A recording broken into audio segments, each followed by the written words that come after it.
Welcome, everybody. The MLB trade deadline is coming up, so it's time to look at some possible trades and rumors. I'm Joe with the Game House, and today we're taking a look at the rumor that the Reds may trade Jonathan India.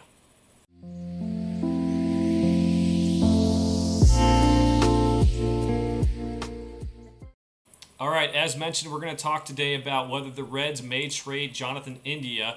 We're going to start off with a tweet by Mark Feinsand saying the Reds have told other teams they are willing to trade 2021 NL Rookie of the Year Jonathan India for young, controllable starting pitching.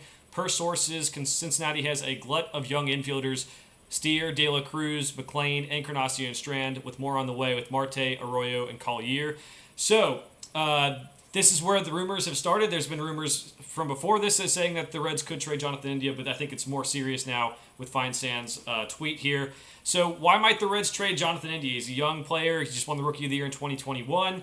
It comes down to a couple of reasons here. We're going to take a look at that and then talk more in depth about maybe the players they do have. So Jonathan India started off the year doing pretty good. He was batting, leadoff, batting 287, April and March, and in May it goes down a little bit, and then he goes to June where he's hitting 202. It's a pretty big slump, and in the last 30 games or so, it's pretty bad splits. In July, he's 232, so it hasn't gotten that much better. Despite his slump, David Bell, who loves to give players days off and kind of move the roster around, did not give him a day off for the first half of the season. Now, he is sitting tonight in Milwaukee as we record this on July 24th. He's sitting for the second time in the last week, so that's something to be considered. I don't know why they wouldn't bench him in the first half of the season. Now they're benching him, and the trade talks are heating up. I don't know how much his value is there either, though. He's had some good seasons in the past, obviously won Rookie of the Year, but he's slumping now, so what's the value of him? That's where you're kind of getting at. I think he's a throw-in with some prospects here, and what it's going to do is open up playing time for some of their talented youngsters and also get them the starting pitching they might need to compete, as the Reds do have almost too many good batters for the lineup in most cases, whether that's the outfield or the infield.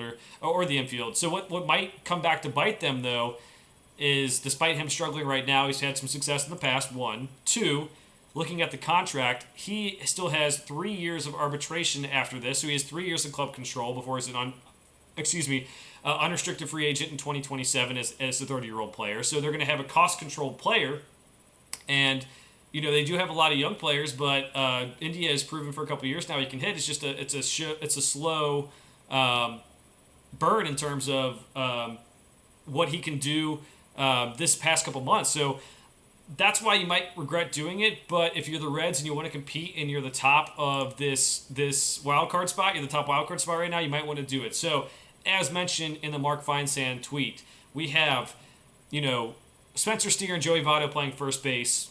Christian Encarnacion Strand, who just came up playing first base and DH a lot. Tyler Stevenson, who can play first base, playing catcher, also playing DH. Votto's played DH before too.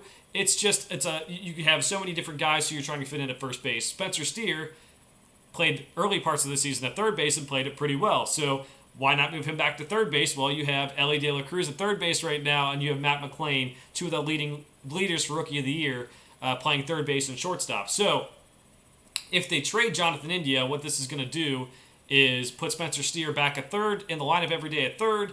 Elly De La Cruz is going to move to short. Matt McClain is going to move to second. And we'll have Joey Votto and Christian Encarnacion Strand platooning at first base, is my guess, and probably splitting DH duties as well.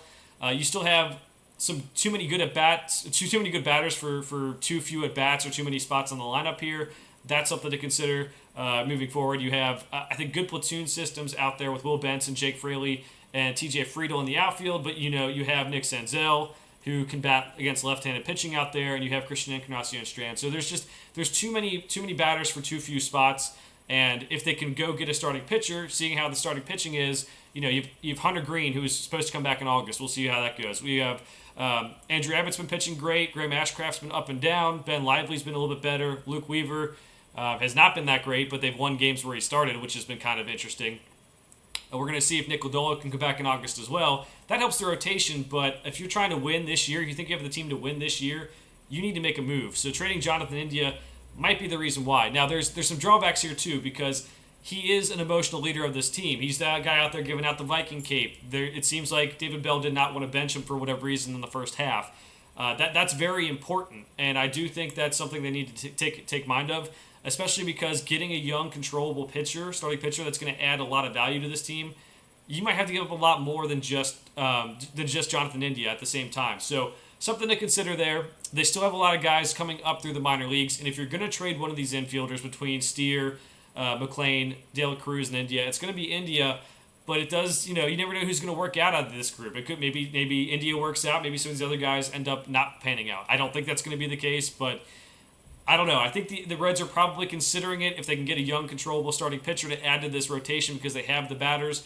But if it's just a rental, probably not going to go over too well. So that means guys like Lucas Giolito, who's only under club control for the rest of this season. For the White Sox, he's not going to be considered in this trade probably. We have Shohei Ohtani, who, yes, long shot he goes to the Reds, but I don't think he's going to be in discussions for this if they're searching for young, controllable starting pitching. And, even guys like Lance Lynn for the White Sox who've been rumored to be in talks with the Reds. It's just he's an older player. They want a young, controllable starting pitcher. So if they trade him and they're trying to go for it, it might be a move for the future so they can bring these other young guys up, have a full roster, get the pitching as a young, controllable pitcher to go with Hunter Green, Nick Lodolo, Andrew Abbott, and even Graham Ashcraft when he's pitching well. So that's where it is. So I don't know what they're going to end up doing, but I do think that Jonathan India does have some value that's not always recognizable in the stats. So, would love to see him stay with the Reds, but at the same time, I do see the logjam there with all the potential minor leaguers possibly coming up and the players already on the roster. So what do you think about Jonathan India being traded? Make sure to let me know in the comments below. For now, thanks for watching. We'll see you guys next time.